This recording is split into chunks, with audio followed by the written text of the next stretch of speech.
2002 সাল রামগোপাল ভার্মা একটা ছবি বানাইল, নাম হইতেছে কোম্পানি। অজয় দেবগন পর্দায় এক আন্ডারওয়ার্ল্ড ডন, যে তার গ্যাং চালায় ঠিক একটা কর্পোরেশনের মতো কইরা। পুলিশের চাপে দেশ ছেড়া হংকং পালায়, কিন্তু সাম্রাজ্য চলতে থাকে দূর থেকে, ফোনে, বিশ্বস্ত লোকের মাধ্যমে। ছবির সবচেয়ে বিখ্যাত সংলাপ, সব গান্দা হয় পর ধান্দা হয় ইয়ে, সবই নোংরা, কিন্তু এটাই তো ব্যবসা। গ্যাং এইখানে আর নিছক গুন্ডার দল না, একটা সীমান্তহীন এন্টারপ্রাইজ। বৈধ আর অবৈধ সীমানা মুছা যায়, খুন, চাঁদাবাজি, সব ধান্দা, সব ব্যবসা। হিন্দি সিনেমা দশকের পর দশক আমাদের এই গল্প দেখাইছে। জেলের ভেতর থেকে কিংবা বিদেশ থেকে ডন তার সাম্রাজ্য চালায়। আমরা ভাবছি এটা তো সিনেমা, অতিরঞ্জন। না, ঠিক একই ঘটনা ঘটিছে ইন্ডিয়াতে। আর এই কাজ করতে গিয়া ইন্ডিয়ান মাফিয়ারা পাড়া দিছে আমেরিকার লেজে, আর বাইর হয়ে আসছে এক ভয়ঙ্কর আন্তর্জাতিক মাফিয়ার খবর। আর এফবিআই একে একে ভাঙ্গা দিতেছে এই চক্র। আসেন গল্পটা শুনি। 2026 সাল, আহমেদাবাদের সবরমতী সেন্ট্রাল জেল, ভারতের অন্যতম সর্বোচ্চ নিরাপত্তা কারাগার। এক বন্দি সলিটারি কনফাইনমেন্টে একা একা থাকে। 24 ঘন্টা সিসিটিভি নজরদারিতে, নামে 50টার বেশি মামলা, কাগজে কলমে বাইরের দুনিয়ার সঙ্গে তার কোনো যোগাযোগই নাই, থাকার কথাই না। অথচ এই বছর জানুয়ারিতে এই সেল থেকে একটা এনক্রিপ্টেড হোয়াটসঅ্যাপ বার্তা পৌঁছায় 7 সমুদ্র পারে লস অ্যাঞ্জেলসে। দাবি কি? $50 লক্ষ দিতে হবে। ওরে বাপরে, না দিলে পরিণতি ভয়াবহ। বাঙ্গুদের চাইতে অবশ্য নিরাপদ, অন্তত বিসি চাইপা ধরে নাই চান্দার জন্যে। জানেন তো, এই যে এটা দেখেন,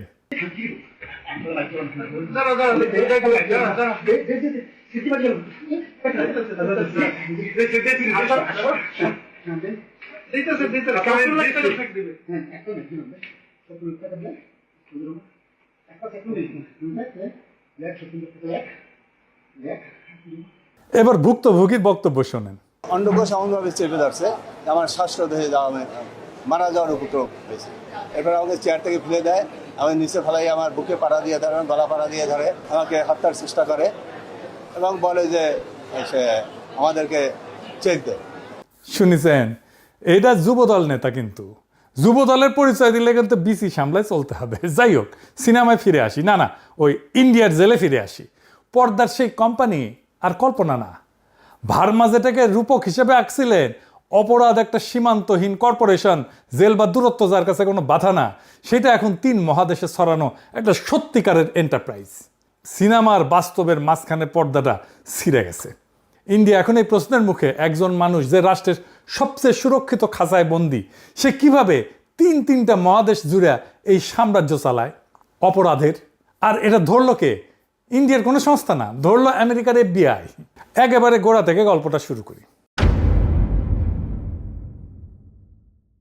7 জুলাই 2026 সুদূর আমেরিকার লস অ্যাঞ্জেলস শহরে সেদিন একটা সংবাদ সম্মেলন ডাকলো মার্কিন বিচার বিভাগ, যাকে ইংরেজিতে বলে ডিপার্টমেন্ট অফ জাস্টিস। আপনারা জানেন, মানে আমাদের দেশের আইন মন্ত্রণালয় আর অ্যাটর্নি জেনারেলের দপ্তর মিলায় যা অনেকটা সেরকম জিনিস আর কি। তারা ঘোষণা দিল একটা বিশাল অভিযানের নাম তারা রাখছে অপারেশন হার্ড বল। কেন? কারণ মার্কিন আদালতে 3টা আলাদা অভিযোগপত্র জমা পড়ছে। ইংরেজির যাকে কয় ইনডেক্টমেন্ট, ইংরেজি যেহেতু কয়েছে ঠিকই কয়েছে, তাই না? তো এমন 3টা অভিযোগপত্রের নাম উঠছে মোট 37 জনের। আর তাদের মধ্যে 24 জনকে ইতিমধ্যে গ্রেপ্তার করা হয়েছে। কেউ আমেরিকায়, কেউ কানাডায়, একজন সুদূর স্পেনে। আর কি উদ্ধার হয়েছে জানেন? প্রায় 1000 কেজি কোকেন, 1 কেজি হেরোইন, 12টা আগ্নেয়াস্ত্র আর নগদ $40,000। এখন নিশ্চয়ই বুঝতে পারতেছেন, এটা কোনো সিসকে চোর বাটপাড়ের দল না। এই অভিযানের নিশানা কারা? মার্কিন কর্তৃপক্ষ বলছে 3টা সংঘবদ্ধ অপরাধী চক্র, যাদের শিকড় ইন্ডিয়ায়, ভারতে। তো এই 3টা চক্র কারা? 1 নাম্বার আর সবচেয়ে বড় নাম হইতেছে লরেন্স বিষ্ণই সিন্ডিকেট। হ্যাঁ, ইংরেজি নাম আর কি। 2 number Jaggu Bhagwanpuria gang. 3 number Rabindra Singh Dhanna নামে একটা মাদক পাচারের নেটওয়ার্ক। আর এই পুরা অভিযোগপত্রের সবচেয়ে ভয়ঙ্কর অভিযোগটা কি জানেন? সবচেয়ে ভয়ঙ্কর অভিযোগ হচ্ছে 2023 সালে কানাডার সারে শহরে একটা শিখ মন্দিরের ঠিক বাইরে খুন হয়েছিল না হরদীপ সিং নির্জার নামে এক ব্যক্তি। মার্কিন অভিযোগপত্র বলতেছে এই খুনের নির্দেশ দিছিল বিষ্ণই আর তার সাগরেদ গোল্ডি ব্রার। মনে আছে 2023 সালে কানাডার তৎকালীন প্রধানমন্ত্রী জাস্টিন ট্রুডো প্রকাশ্যে অভিযোগ তুলছিল নির্জার হত্যায় ভারত সরকারের এজেন্টরা জড়িত। ইন্ডিয়া কানাডা সম্পর্ক একেবারে তলানিতে নামে কূটনৈতিক বহিষ্কার হয়, কনসুলেট বন্ধ হয়ে যায়। এখন 3 বছর পর আমেরিকার বিচার বিভাগ আর কানাডার নিজের পুলিশ আর সিএমপি দুইজনেই বলতেছে এই অভিযান করছে বিষ্ণুই সবরমতী জেলের সলিটারি সেল থেকে, চোরাই মোবাইল আর ভিওআইপি ডিভাইস দিয়া 3 মহাদেশ জুড়ে খুন চাঁদাবাদি চালাইছে জানুয়ারি 2026 পর্যন্ত এই বছর। সেই একই অভিযানে অভিযুক্ত পাঞ্জাব পুলিশের একজন কর্মরত ইন্সপেক্টর গুরিন্দরজিৎ সিং নাগরা হোশিয়ারপুরের তান্ডা থানার অভিযোগ কি ভগবানপুরিয়ার গ্যাংয়ের হইয়া সে আমেরিকার বসা এক পরিবারকে মিথ্যা খুনের মামলায় ফাঁসানোর হুমকি দিয়া $4 লক্ষ আদায়ের চেষ্টা করছে। এখন ইন্ডিয়া কইতে পারে আরে নির্জারকে তো আমরা মারি নাই, মাফিয়া মারছে, আমরা ভালো ছেলে, সন্ধ্যাবেলা হাত মুখ ধুয়া পড়তে বসি। কিন্তু খুনটা তো রাষ্ট্র করেনি, করছে একটা গ্যাং। কিন্তু সেই গ্যাংটা কে, যাকে রাষ্ট্র নিজের সর্বোচ্চ নিরাপত্তা জেলে বন্দি রেখা সব কাজ অবাধে করতে দিছে FBI না ধরা পর্যন্ত? এখন কইতে পারেন না ওরা হয়তো জানতো না, আসলে কি তাই? আসেন দেখি। ইন্ডিয়ান নিজের সংস্থা NIA 4 বছর আগে 2022 সালে বলছিল যে বিষ্ণুয়ের বিরুদ্ধে প্রায় একই অভিযোগ আনছিল যে জেল থেকে সে অপরাধ নেটওয়ার্ক চালায় মোবাইল দিয়া। অর্থাৎ ইন্ডিয়া জানতো, রাষ্ট্র অন্ধকারে ছিল না, যেনও থামায়নি। কেন? সলিটারি সেলে সিসিটিভির নিচে একজন বন্দী যখন বছরের পর বছর জুড়ে বিশ্ব জুড়ে অপরাধ চালায়, তার কারণ কি হইতে পারে? তার কারণ একটাই হইতে পারে, রাষ্ট্র সেটা সুবিধা পায়। গোয়েন্দা সংস্থা অনেক সময় এইভাবে ক্রিমিনাল গ্যাংকে কাজে লাগায়। কানাডা কখনো বলেনি যে ইন্ডিয়ার গোয়েন্দারা নিজেরা এসে গুলি করছে। তাদের অভিযোগ ছিল যে ভারতীয় সংস্থা এই কাজটা করছে, তাই গ্যাংটাকে কাজে লাগাইছে এটা হাতিয়ার হিসাবে। রাষ্ট্র যে অপরাধী গ্যাংকে নিজের নোংরা কাজ করানোর জন্য ভাড়া করে, এটা কোনো নতুন বা অকল্পনীয় জিনিস না। এটা গোয়েন্দা দুনিয়া একটা পুরানো পরিচিত কৌশল। এটা একটা নামও আছে, প্লজিবল ডিনাইবিলিটি। বাংলায় বললে বিশ্বাসযোগ্যভাবে অস্বীকার করার সুযোগ। মানে কাজটা এমনভাবে করানো যাতে ধরা পড়লে রাষ্ট্র হাত তুলে বলতে পারে আমরা তো কিছু জানি না, আমরা ভালো ছেলে, সন্ধ্যাবেলা হাত মুখ দিয়ে পড়তে বসি। এটা তো অপরাধীরা করছে। 3টা উদাহরণ দিই যাতে আমরা বুঝতে পারি যে এটা কত সাধারণ একটা খেলা গোয়েন্দা সংস্থার জন্য। 1 নাম্বার, খোদ আমেরিকা। 1960-এর দশকে আমেরিকার গোয়েন্দা সংস্থা CIA কিউবার নেতা ফিদেল ক্যাস্ট্রোকে খুন করতে চাইছিল। কাকে দিয়ে জানেন? শিকাগোর মাফিয়া ডন স্যাম জিয়ানকানা আর জেনি রোসেলিকে দিয়া। CIA তাদের টাকা দিছে, বিষ পাঠাইছে, বিনিময়ে মাফিয়া চাইছিল তাদের বিরুদ্ধে যেন ফেডারেল মামলা না হয়। খেয়াল করেন, ঠিক বিষ্ণুই মডেলের মতোই একটা লেনদেন। কিন্তু 1975 সালে আমেরিকার সিনেটের এক তদন্তে পুরা কেলেঙ্কারি ফাঁস হয়ে যায়। 2 নাম্বার, এই তো কয়েক মাস আগে ইউরোপ জুড়ে রাশিয়ার সামরিক গোয়েন্দা জিআরইউ একটা ছায়াযুদ্ধ চালাইছে। পশ্চিম গোয়েন্দারা বলছে জিআরইউ টেলিগ্রামের মতো অ্যাপে সাধারণ মানুষের সিসকে অপরাধীদেরকে ভাড়া করছে অগ্নিসংযোগ, নাশকতা, গুপ্তচর বৃত্তির জন্য। এদের বলা হইতেছে ডিসপোজেবল এজেন্টস, মানে ব্যবহার করে ছুঁড়ে ফেলে দেওয়া লোক। ভিলনিউসে একটা আইকিয়ার দোকানে আগুন, ওয়ারসাতে 1000 দোকানের একটা শপিং মলে আগুন, দুটাই এই ভাড়াটা লোকদের দিয়ে করানো। 10,000 ইউরোর লোভ দেখায়। ব্রিটেনের গোয়েন্দা প্রধান একে বলছেন একটা বেপরোয়া নাশকতা অভিযান। আর 3 নাম্বার উদাহরণটা আমাদের এই অঞ্চলে।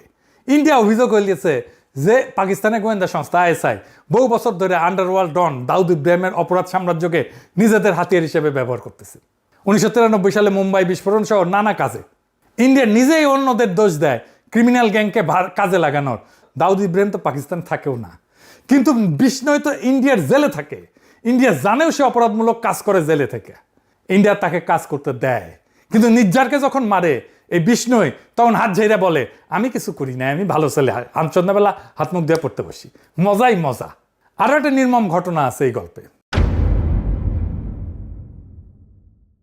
মার্কিন প্রসিকিউটররা অভিযোগ করছে যে এই গ্যাং পাঞ্জাবের দরিদ্রতম এলাকা থেকে নাবালকদের নিয়োগ করত। কেন নাবালক? কারণ সহিংস অপরাধে ধরা পড়লে তাদের আইনি সাজা কম হবে। টাকা, খ্যাতি আর সুরক্ষার লোভ দেখায় টেনে আনা হয়তো এই বাচ্চাদেরকে, তারপর সামান্য পারিশ্রমিক দিয়ে ব্যবহার করা হতো। এটা নিছক গ্যাংস্টার গল্প না, এটা প্রান্তিক জনগোষ্ঠীর তরুণদেরকে একটা অর্গানাইজ শোষণ। যে নাবালকদের রাষ্ট্রের সুরক্ষা এবং সুযোগ পাওয়ার কথা ছিল, তারাই হয়ে ওঠে আন্তর্জাতিক অপরাধ অর্থনীতির সবচেয়ে সস্তা, সবচেয়ে খরচযোগ্য কাঁচামাল। মনে আছে শুরুতে কোম্পানির সেই সংলাপ, সব গান্দা হয় পর ধান্দা হয় ইয়ে। এইখানে সেই রূপকটা তার আসল একটা নিষ্ঠুর অর্থ পায়। একটা সীমান্তহীন এন্টারপ্রাইজের অঞ্চলভিত্তিক ম্যানেজার, মুনাফার ভাগাভাগি, সস্তা শ্রমের সাপ্লাই চেন। শুধু এই কর্পোরেশনের পণ্য হইল সহিংসতা, আর কাঁচামাল পাঞ্জাবের গরিব ঘরের কিশোরেরা। বাংলাদেশের কিশোর গ্যাংয়ের কনসেপ্ট আসছে এইখান থেকে। ইন্ডিয়া থেকে সব ক্রিমিনাল কনসেপ্ট আসে বাংলাদেশে পাচার করে। এই যে ডায়াগনস্টিক সেন্টার থেকে যে ডাক্তারদের কমিশন দেওয়ার সিস্টেম, এটা ইন্ডিয়া থেকে আসছে।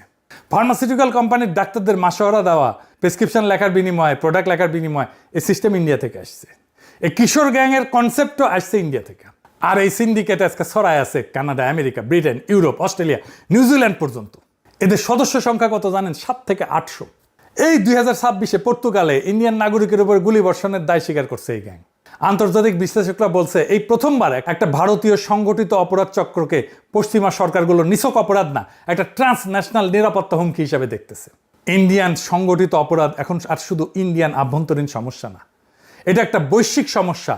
আর এই বৈষ্ণই ভগবানপুরিয়া, ধান্দা, নাগরা, গোলডিব্রার, এই যে গোটা ট্রান্সন্যাশনাল অপরাধ সাম্রাজ্য যা 3 মহাদেশে খুন, চাঁদাবাজি, মাদক চালায়, এদের দিকে একবার তাকান।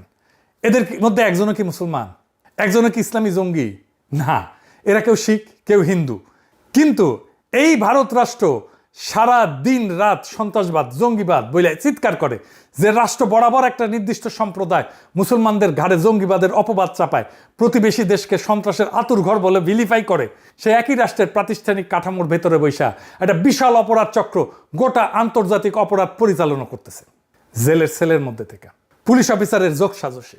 তাইলে প্রশ্নটা এই, যে দেশের নিজের ঘরের ভেতরে এই অবস্থা, যে দেশ নিজের সবচেয়ে সুরক্ষিত জেলটা পর্যন্ত সামলাইতে পারে না, সেই দেশের কি অন্য দেশের দিকে আঙ্গুল তুলিয়া জঙ্গিবাদ নিয়েও তোলা হওয়া সাজে? তার নৈতিক অধিকার আসে কোথায় থেকে? আসবে নৈতিক অধিকার?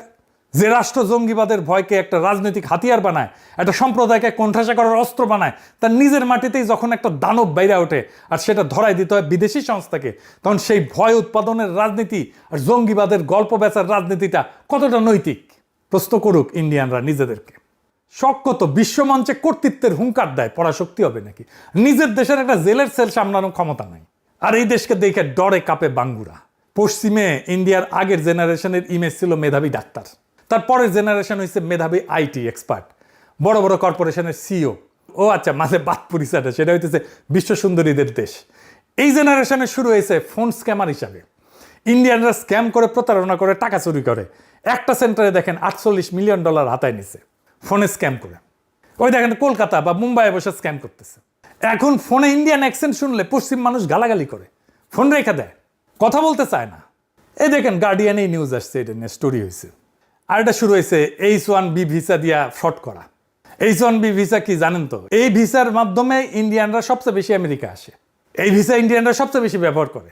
এটা একটা আমেরিকার অস্থায়ী কর্মসংস্থান, নন ইমিগ্রেন্ট ওয়ার্ক পারমিট আর কি, যার মাধ্যমে মার্কিন কোম্পানিগুলো বিদেশি দক্ষ পেশাজীবীদের নিয়োগ দিতে পারে।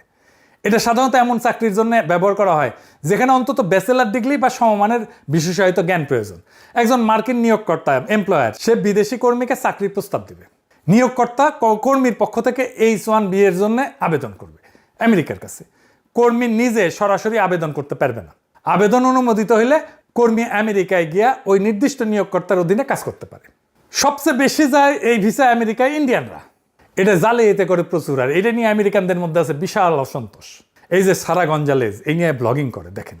You don't have to do anything. They will secure your H1B visa, that fake company. Boutique scam companies. They'll have a main office in Hyderabad. They will hire you on my payroll. You're not doing any job. Some fake paperwork I'll do. I will go and secure contracts from smaller companies that need IT. Like, okay, now you technically work for me, but you're on a project that I secured in this hick town. You don't know how to do the job. So you'll bring the work home. My guys who are sitting in Hyderabad will do the work for you. You pay 15%. Maybe you couldn't understand what the they're saying. They have these scammy companies. They bring in people on H1B visas who can't even do the job. They fake the certifications. They fake the resume. We're outsourcing our job to an H1B visa, but actually that H1B visa holder is outsourcing their job back to some sucker in Hyderabad. দেখেছেন American vice president, দেখেন কি কয় JD Vance এই visa fraud নিয়ে। দেখেন, American jobs ought to go to American workers and not foreign fraudsters, and the Department of Labor is fighting back against it. শুনেছেন India যেই জায়গায় উঠেছিল সেই জায়গা থেকে পতন শুরু হয়েছে। আর ইন্ডিয়ার পতন বা শক্তি ক্ষয় মানে আমাদের মাথার উপরে থেকে দাদাগিরির খায়েশ দুর্বল হওয়া। সামনের দিনগুলোতে সারা দুনিয়ায় নানা ওলট পালট হবে, শক্তির ভারসাম্য বদলাবে। আমাদের গণতান্ত্রিক অভিযাত্রা, স্বাধীনতা, সার্বভৌমত্বের জন্য সবচেয়ে বড় হুমকি যেই দেশটা, তার প্রত্যেক উত্থান পতনকে আমাদের তীক্ষ্ণ দৃষ্টিতে পর্যবেক্ষণ করতে হবে। সেই ভিত্তিতে আমাদের জাতীয় কৌশল নির্ধারণ করতে হবে। এটাই আমাদের মুক্তির নিশানা। ইনকিলাব জিন্দাবাদ, আজাদি জিন্দাবাদ।